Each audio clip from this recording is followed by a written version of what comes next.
마지막 말씀이죠. 8가지 복이라고 해서 마태복음 5장에 할복이 나오는데 오늘은 8번째입니다. 지금까지 했던 말씀의 결론이기도 한데 주제가 그렇게 썩 반갑지 않은 주제예요. 제목이 박해예요. 제가 어거지로 쓰긴 했는데 여러분, 박해를 받아도 행복한 믿음이 될 수 있을까요? 되긴 되십니까? 그래서 박해를 받아도 행복한 믿음이 있다는데, 오늘 말씀에 박해를 받는 자가 복이 있다는데 좀 하나님한테 따지고 싶지 않으세요? 어떻게 박해를 받는데 복이 있다고 하시냐고요. 그죠? 예, 안 맞죠. 그런데도 이런 게 이제 믿음의 비결이자 하나님의 신비죠.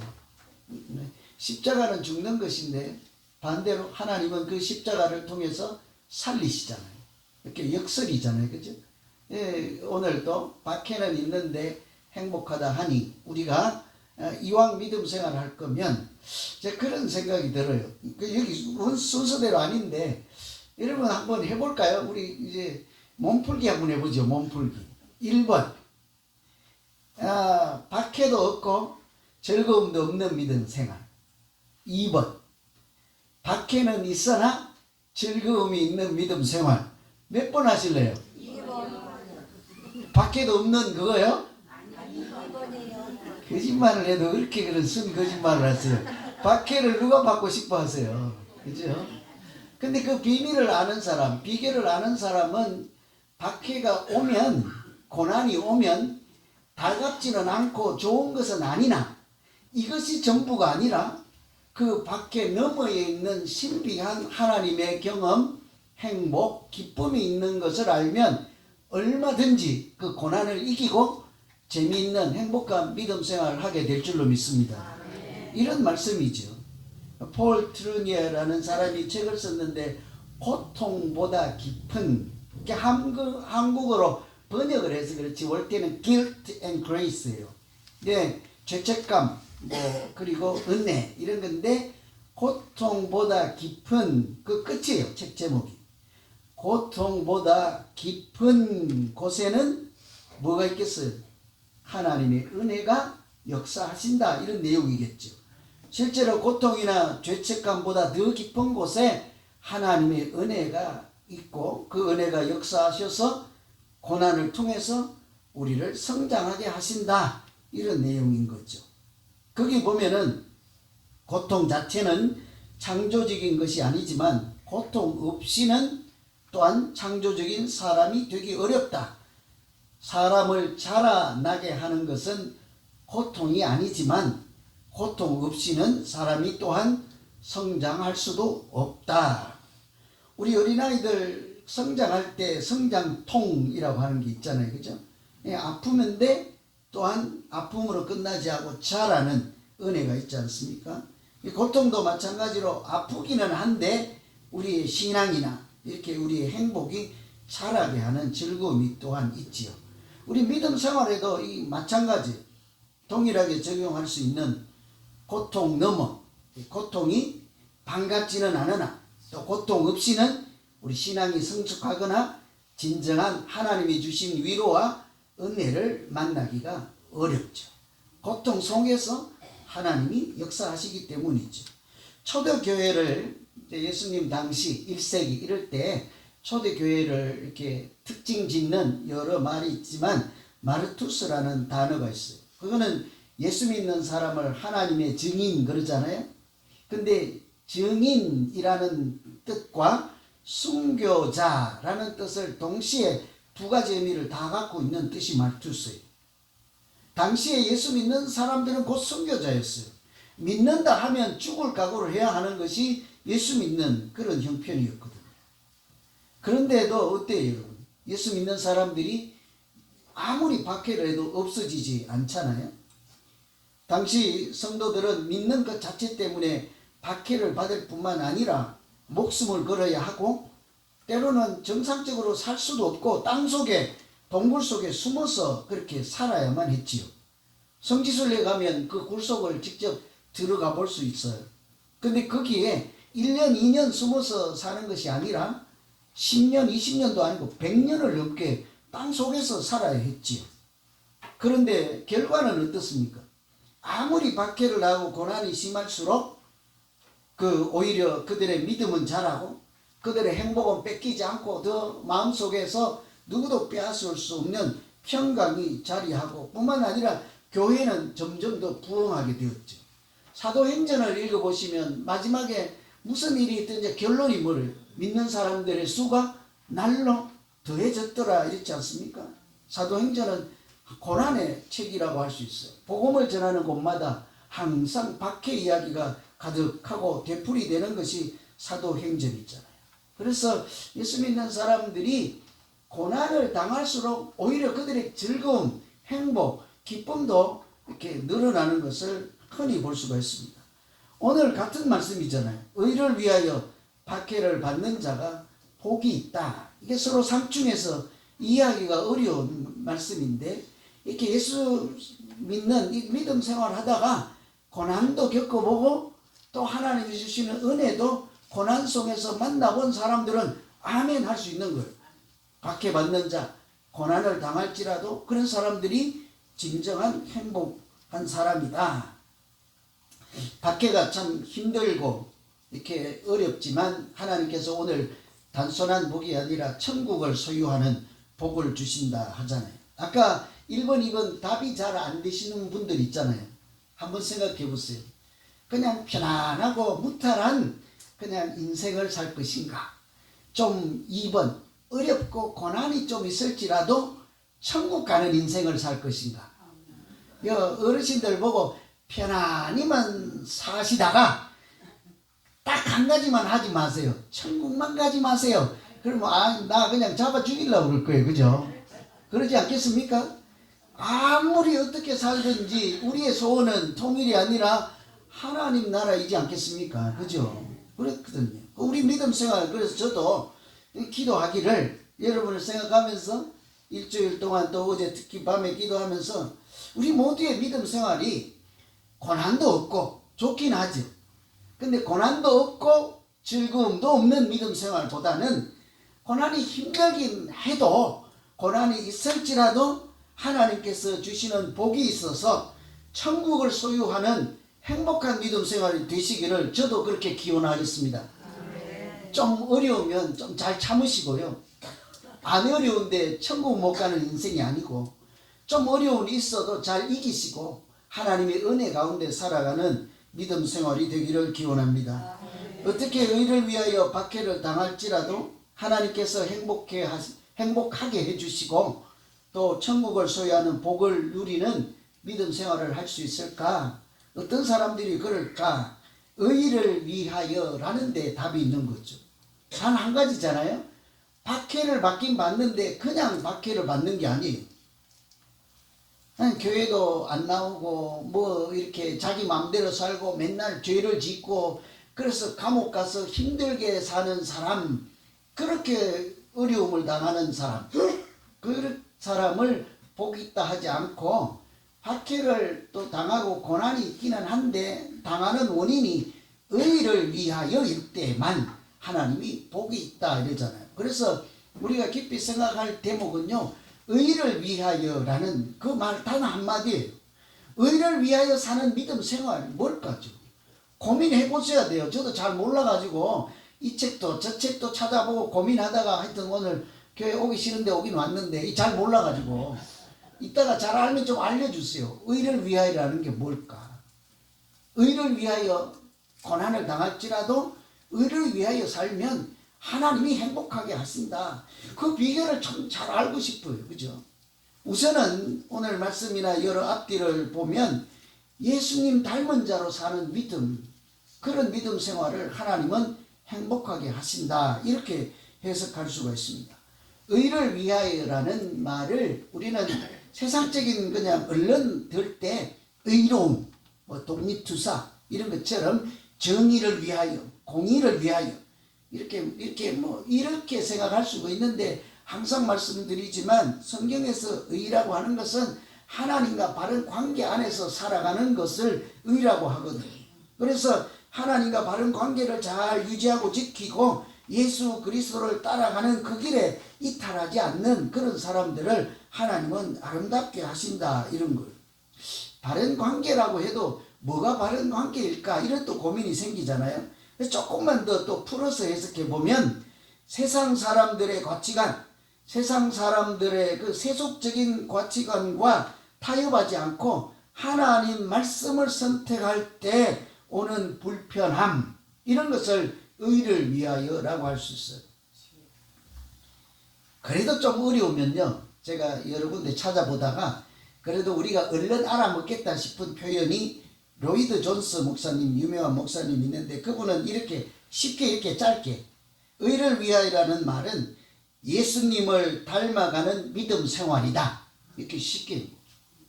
그래서 성경책 읽을 때 의를 위하여가 헷갈리시는 분들은, 혼동스러운 분들은 책에다 그렇게 써놔도 돼요. 예수님을 닮아가는 믿음 생활. 그런 믿음 생활 하다가 고난을 당할지라도 하나님은 그런 고난 가운을, 그런 고난을 외면하지 않고 힘들게 어렵게 사는 그런 중에도 예수님 닮아가고자 하는 사람들을 행복하게 하신다는 거죠. 오늘 8번째잖아요. 지금까지 7번을 다 했어. 심령이 가난한 자, 애통한 자, 온유한 자, 뭐 이렇게 다 했잖아요. 긍휼히 여기는 자. 이런 것을 다 하고 마지막에 이렇게 의를 위하여라고 있죠. 어쩌면 이것은 지금까지 결론이기도 한 거예요. 심령이 가난한 자, 애통하는 자, 긍휼히 여기는 자, 이런 게 예수님의 성품을 얘기하거든요. 예수님 그 천국의 성품이기도 하고 하나님의 성품이죠. 이런 성품을 닮아가고자 하고 이렇게 사는, 이렇게 그런 사람들이 복이 있다 했는데 마지막에 오늘 말씀하시는 거예요. 너희가 그렇게 살면 복은 있으나 고난도 얼마든지 올 수 있구나. 여러분 예수님처럼 살면요, 틀림없이 이렇게 고난이 따라올 수밖에 없습니다. 왜 그래요? 세상과 다르기 때문에. 세상 사람들과 여러 가지로 다르기 때문이죠. 교회를 다니면서도 우리가 세상 사람들하고 똑같이 생각하고 행동하고 살면요, 세상 사람들이 우리를 미워하지 않습니다. 여러분 친구들 친하잖아요. 열심히 뭐 하다가 뭐 같이 놀다가 이렇게 주일날이 되거나 교회 모임이 있거나 나 교회 가야 돼 그러면 그 친구들이 뭐라고 그래요? 니만 뭐 하나님 믿냐? 나도 뭐 믿는다 이러고 그때부터 막 이제 시비를 걸고 막 욕하잖아요. 그죠? 비난을 당하기가 십상이지. 그런데 그렇게 하지 않고 그 사람들이 하자는 대로 해보는 거죠. 오늘은 교회 가지 말고 절에 가자 하면 절에도 따라가고, 또 교회 한번 갔다가 다음에 이단에 있는데 또 이단에도 한번 가보자 하면 거기도 따라가고, 또 뭐 그 사람들이 하고자 하는 대로 다 한번 따라해 보세요. 절대로 싫어하지 않죠.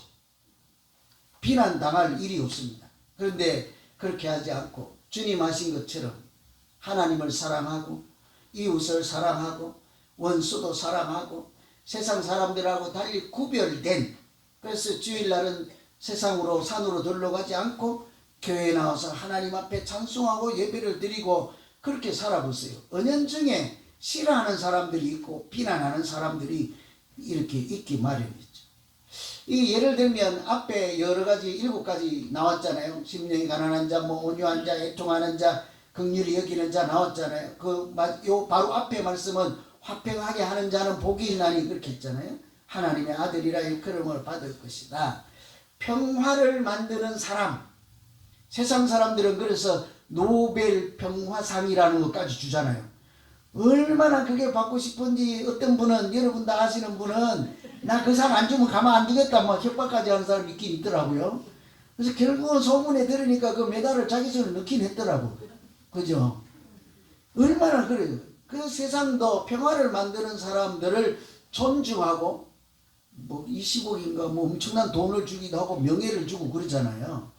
평화를 만드는 사람 참 훌륭해 보이고 좋은 사람으로 느낌이 자연스럽게 들지요. 그런데 정작 내가 평화를 만들고자 하면 그 길은 평탄해요, 어려워요. 역직사게 먹습니다. 속된 말로. 그죠? 평화를 만들려고 해보세요. 뭐 어려운 이야기 할 거 없어요. 교회에서 갈등이 있어갖고 분쟁이 났을 때 제가 끼어들어갖고 평화를 만들려고 하면 제가 울 각오를 해야 돼. 한 대 얻어맞을 각오를 해야 돼. 왜냐하면 주님은 뭐래요? 할 수 있으면 모든 사람과 화평하라 그러고, 뭐 할 수 있으면 모든 사람과 덕을 세우라 그러고, 힘없고 나약하고 소외된 고아와 객이나 가부와 이런 사람들을, 그 사람들을 잘 감싸주고 이렇게 하는 것이 진정한 경건이다, 이렇게 얘기를 해서 예수님처럼 갈등이 있거나 분쟁이 있을 때 우는 사람 눈물 닦아주고 이렇게 하면 옆에 있던 사람들이 와서 뭐라 그래요? 왜 그 사람 자꾸 이렇게 해주냐고, 왜 그 사람까지 교회에서 아무 도움도 안 되는 그 사람을 왜 자꾸 목사님은 감싸냐고. 우리 교회에서 있는 일 아니에요. 너무 조용해서 제가 또 무서워서 말을 못 하겠는데, 그죠? 그런 일이 얼마든지 있거든요. 각오를 해야 되는 거예요. 분쟁이 있고 이렇게 있을 때 평화를 만들려고 하면요, 그 평화가 그냥 되는 게 아니에요. 눈물과 기도와 땀과 헌신과 비난을 감수하는 이런 일들이 있지요. 그러니 이 예수님 하신 성경에서 말씀하신 대로 사는 것이 결코 쉬운 일은 아니잖아요. 얼마나 좋은 일이에요. 남을 긍휼히 여기고 불쌍히 여기는 일이 얼마나 좋습니까? 근데 잘못하다가는 한 대 얻어맞기 십상이에요. 왜 그런 사람에게 돈을 낭비하냐고 또 이런 소리를 들을 수도 있잖아요. 그래서 우리가 예수님처럼 생각하고 예수님처럼 사랑하며 살 때 설사 비난이 있을지라도 그 사랑을 베풀고 은혜를 베풀고 긍휼히 여기는 마음을 중단하지 않고 그런 믿음 생활 계속하면 하나님은 그 마음을 절대로 그냥 외면하지 않고 그런 믿음 생활 가운데 은혜를 채워주시고 성령이 충만케 하시고 하나님이 행복한 길로 얼마든지 인도해 주실 줄로 믿습니다. 의를 위하여라는 것은 우선 내가 믿음 생활 가운데 팔복에 있는 이런 마음들 있잖아요. 심령이 가난하고 애통하고 평화를 만들고 긍휼히 여기는 이런 예수님의 성품을 닮아가는 그런 믿음 생활 하면 복이 있다 하는 것까지는 너무 좋아요. 그런데 오늘 말씀을 보니까 그렇게 예수님처럼 살면 비난도 각오해라. 그러나 고난을 받을지라도 그런 사람들은 끝까지 내가 천국의 복을 누리게 하시겠다 하는 거죠. 아멘. 여러분, 그래서 올 한해 우리가 살 때 약간 좀 힘들고 오해도 받고 비난을 당할지라도 하나님이 원하시는 길로 궁극적으로 행복한 길로 믿음 생활하는 우리 모두 되시기를 간절히 기원합니다. 아멘. 두 번째, 이 의를 위하여라는 것을 복음을 전하기 위하여라고 할 수 있어. 의를 위하여 고난을 받는다. 복음을 전하다가 고난을 당하는 자를 하나님은 행복하게 하시고 천국을 보게 하신다.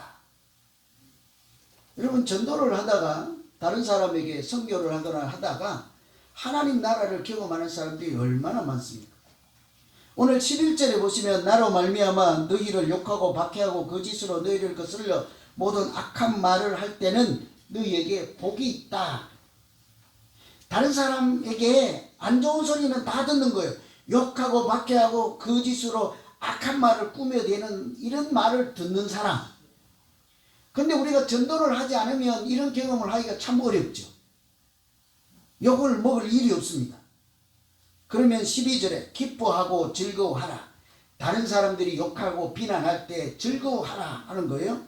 하늘에서 너희 상이 큼이라. 이게 의를 위하여라는 단어의 해설이에요. 11절, 12절 잘 읽어보시면 의를 위하여 박해를 당하는 사람이 어떤 믿음 생활인가를 잘 설명하고 있죠. 전도를 하다가 욕을 먹고 뭐 악한 말로 이렇게 비난을 당하고 그럴지라도 그것은 아무도 줄 수 없고 하나님만 주실 수 있는 기쁨이 있는 일이니라, 즐거움이 있는 일이니라. 왜냐하면 그 기쁨과 즐거움은 하늘에서 하나님이 예비하신 상이 크기 때문이니라. 여러분, 우리는 상 받는 것을 좋아해요. 그죠? 그래서 하도 초등학교 때부터 훈련이 돼서 그런지 뭐 지나나 휴지만 하나 주었어도 뭐 무슨 상 줍니까? 청결상 주든지 말만 한마디 이쁘게 해도 뭐 친절상도 주고. 그래갖고 우리가 지금 어른이 돼도 병이 들어갖고 상을 안 주면 난리 법석을 해갖고 교회도 자꾸 상을 만들기는 하는데, 그죠? 여러분, 그런데 세상이 주는 그런 상이 아니고 하나님이 주시는 천국에서 너희에게 줄 상이 큼이라. 우리 믿음 생활하면서 세상이 주는 그런 노벨상 말고 저는 하나님이 주시는 상은 꼭 받는 우리 모두의 믿음 생활이 되기를 기원합니다. 아멘. 꼭 받으세요. 지금 먼저 받으신 분은 좀 저한테 자랑 좀 해주세요. 나도 좋으면 또 하나 더 받으려고. 나는 이미 한 개 받긴 했어요. 안 보여줄 거예요. 이 하나님이 하늘에서 준비한 예비한 상이 있다. 그거 못 받으시면 되겠냐고. 그걸 다 주신다는데. 그 사람들은 그런데 욕을 먹기도 하고 박해를 받기도 한다. 여기가 항상 우리에게 걸림이 되지 않습니까? 그래도 어째 좀 고난당할지라도 아무도 빼앗을 수 없는 그런 기쁨이 내 안에 충만하고 또 하나님이 주시는 상이 있다면 그 길로 믿음 생활해야 되지 않겠어요? 그래서 11절 12절에 의를 위하여 잘 설명했는데 마지막에 뭐예요? 마지막에 너희 전에 있던 선지자들도 이같이 박해하였느니라. 이렇게 의를 위하여 살았던 사람, 복음을 전하고 말씀을 전하고 그렇지만 고난이 있었지만 하나님이 행복하게 하시고 천국의 상을 주셨던 그런 사람들을 예로 들면 선지자들이니라 이렇게 얘기를 한 거죠. 여러분, 선지자가 누구입니까? 말씀 전하는 사람들이, 하나님의 소식을 전하는 사람들이, 세상 사람들처럼 살아가는 왕들에게, 한 나라의 통치자들에게 하나님의 뜻을 따라 백성을 다스리는 일이 무엇인지를 알려주었던 그런 사람들이 선지자이지 않습니까? 대개는 그 선지자들이요 이렇게 고난을 당했어요. 전설에 따르면 이사야도 톱에 잘려서 죽었다 하잖아요. 사도 바울은 죽인다고 사울이 계속 따라다니지 않았습니까? 많은 사람들이 엘리야는 그 많은 엘리야 그 기도원 있잖아요. 그에서 우상을 섬기는 사람들하고도 이기고 나서도 그 자기를 죽이려고 하니까 도망을 다닐 수밖에 없었잖아요. 선지자들이 그를 박해를 받는 현장에는 항상 하나님 말씀을 전가하고 전도하는 일을 중단하지 않았습니다. 그래서 그들이 죽음을 맞이하고 고난을 당하긴 하지만 마지막에 어때요? 항상 하나님이 이 스데반 집사님이 고난을 당하고 돌에 맞아 죽을 때도 돌아가시기 전에 어떻게 해요? 하늘 문을 열어주시잖아요. 천국을 보여주시지 않습니까? 세상에 누릴 수 없는 그런 복을 누리게 하시죠.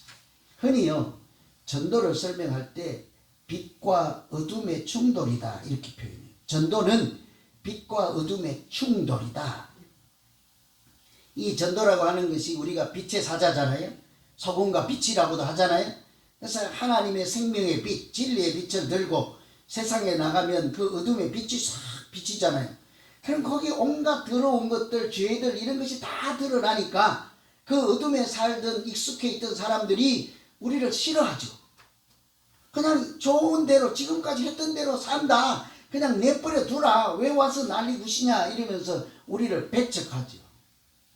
그래서 아까 말씀드린 것처럼 초대교회 믿는 사람들은 곧 순교자다 이렇게 같은 단어로 표현했잖아요. 이유는 단 한 가지예요. 가장 큰 이유는 예수 믿는 사람들이 가서 하나님이 계시고 만왕의 왕이 계신다. 예수는 그리스도다 이런 얘기를 하고 다니니까 당시에 신적인 존재로 군림했던 사람들이 황제잖아요. 황제가 많은 큰 땅을 다스리기 위해서는 사람이 되어서는 안 되거든요.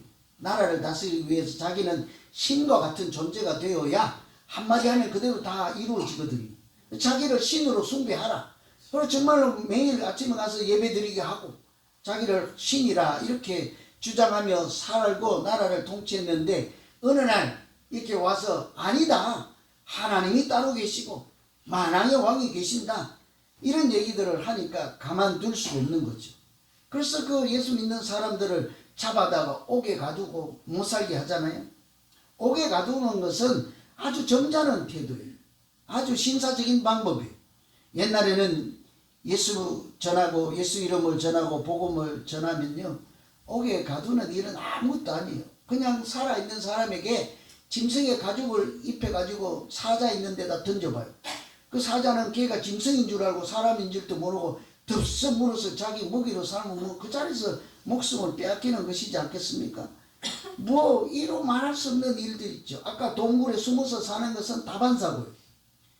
심지어는 산 사람을 기름을 들어부었고 불을 붙여갖고 저 가로등 같은데 나무에다 묶어 놓으면 어때요? 밤새도록 탈 거 아니에요? 그럼 그 길이 이렇게 훤해지니까 가로등처럼 사용했다. 이런 이야기들이 있다고. 이라고 표현할 수가 없어요. 너무나 끔찍하고. 그런데 여러분, 세상 사람들이 예수 믿는 사람들을 싫어하고 자기가 왕노릇 하려고 하나님이 왕이시다 하는 사람들을 죽이고 그럴수록 결과적으로는 어떻게 됐습니까? 믿는 사람들이 지구에서 사라졌습니까? 정반대의 역사가 나타났죠. 하나님은 오히려 교회가 사라지는 것이 아니라 믿는 자의 수가 날마다 충만하게 하셨습니다. 믿는 자들은 아무리 감옥에 가두고 할지라도 저 사람이 빼앗아 갈 수 없는 하나님만 줄 수 있는 위로와 평강을 누려서 그래서 고난 중에도 항상 모이면 뭐예요? 기도하고 찬양이 끊이질 않잖아요. 얼마나 행복했습니까? 그러니 사도 바울도 감옥에 갇혀서 했던 일은 밤중에 기도하고 찬송하는 일이잖아요. 그러니 그때마다 하나님이 그곳에서 기적을 베풀었죠. 성경에 나오는 이런 얘기하면 뭐 성경책이니까 그런데 제가 이 실제 이야기 한번 들어보세요. 복지관, 장애인들을 섬기는 복지관에 어느 날 갓난 애기 핏덩이를 갖다 놓고 누가 가버렸어.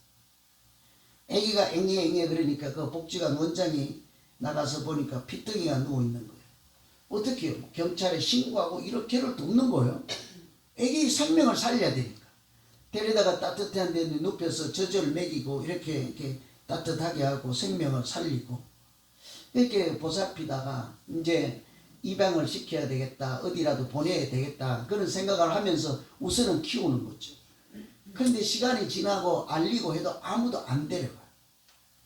알고 보니까 이 아기는 태어날 때부터 눈 안구, 눈동자 자체가 없어. 두 개 다. 눈 자체가 없는 거야.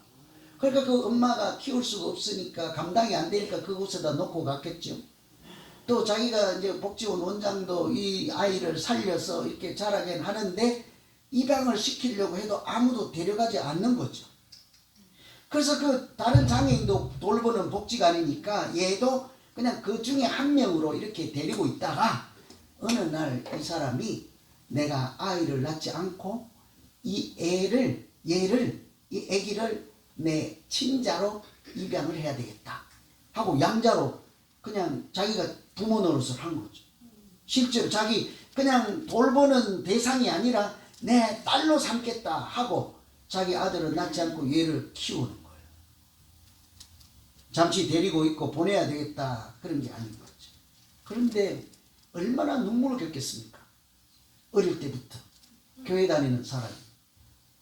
그래서 이 눈물로 이렇게 기도로 키우는데 하나님이 그 사랑을 헛되지 않게 하시고 세상이 줄 수 없는 평화를, 평강을, 기쁨을 그 가정에도 주고 복지관에도 주고 그분에게 주었죠.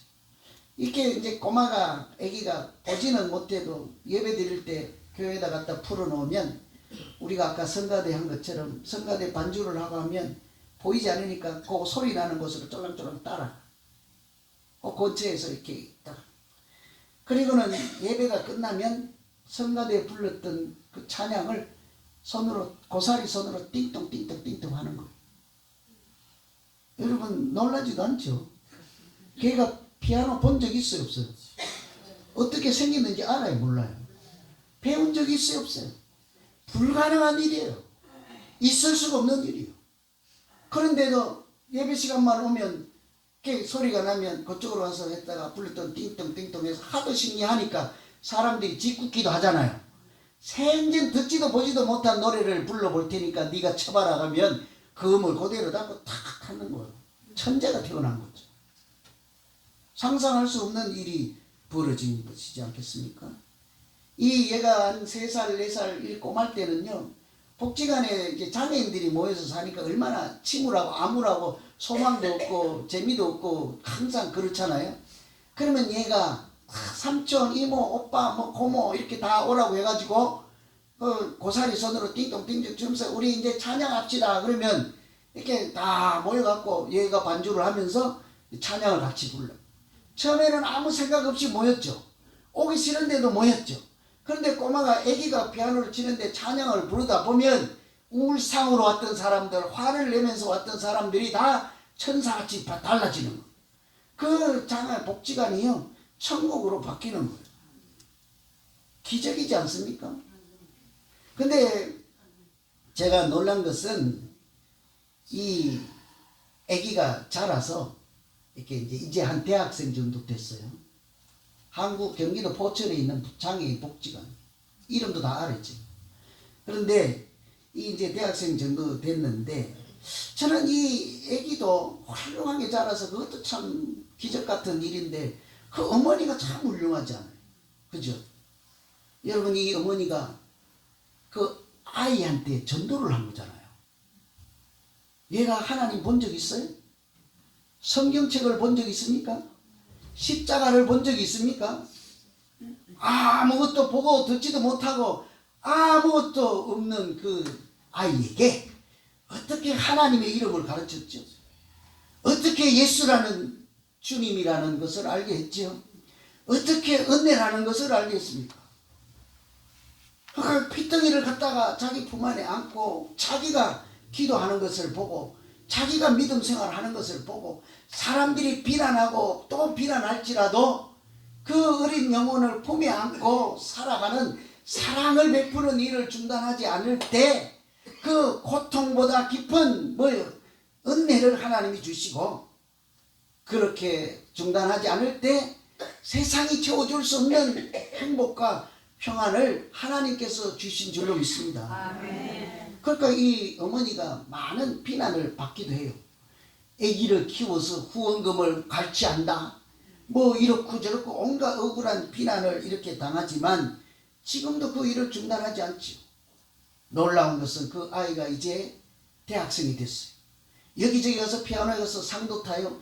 그것보다 더 한 것은 이렇게 얘기를 해요. 나는 음악으로 세계를 다니면서 복음을 전하는 음악 선교사가 사는 것이 목표입니다. 여러분 제가 많은 것을 깨달았어요. 우리가 사지가 멀쩡하고 육신이 멀쩡하고 시간이 많고 돈이 많고 뭐가 어떻다고 인생을 아름답고 행복하게 사는 것이 아니구나. 하나님은 특별히 연약할지라도 예수 닮은 마음으로 복음을 전하는 마음으로 그것도 고난을 당할지라도 중단하지 않고 하나님의 사람으로 살아가면 반드시 기적 같은 일을 베푸시고 은혜를 베푸셔서 누구도 빼앗아갈 수 없는 행복을 주시는구나. 그러니 기뻐하라, 즐거워하라. 고난을 당할지라도 우리에게 그 말씀을 하신 줄로 믿습니다. 왕관을 쓰려는 자, 왕관 있잖아요. 왕관을 쓰려는 자, 그 무게를 견뎌라 이런 말이 있습니다. 우리가 다 하나님의 아들, 왕이신 하나님의 아들이므로 우리가 왕자들이지 않습니까? 그런데 그 왕자에게만 허락되는 왕관을 써야 되는데 무게가 무겁다고 안 쓰는 사람들도 있겠지만 어떻게 해요? 왕관을 쓰고자 하면 무게를 견뎌라. 우리에게 하나님의 아들이라는 이름을 주시고 하나님의 증인이라는 이름을 주시고 복음을 전하는 아름다운 발을 주신 하나님께서 우리에게 귀한 이름을 주셨으니 그 믿음으로 살아갈 때 설사 고난이 있을지라도 중단하지 않고 예수님처럼 살고 생명을 구하는 복음 전달자로 살 때 하나님은 틀림없이 생명의 면류관을 우리에게서 빼앗지 못하도록 지켜주실 뿐만 아니라 우리가 가서 복음을 전할 때마다 세상 끝날까지 항상 함께 하실 줄로 믿습니다. 아멘. 올 한해 우리의 믿음 생활이 이같이 이렇게 좀 어려울지라도 서로 생명을 살리고 또 예수 이름으로 살아갈 때마다 모두 행복하여서 즐거운 행복한 우리 모두 되시기를 다시 한번 간절히 기원합니다. 기도하겠습니다.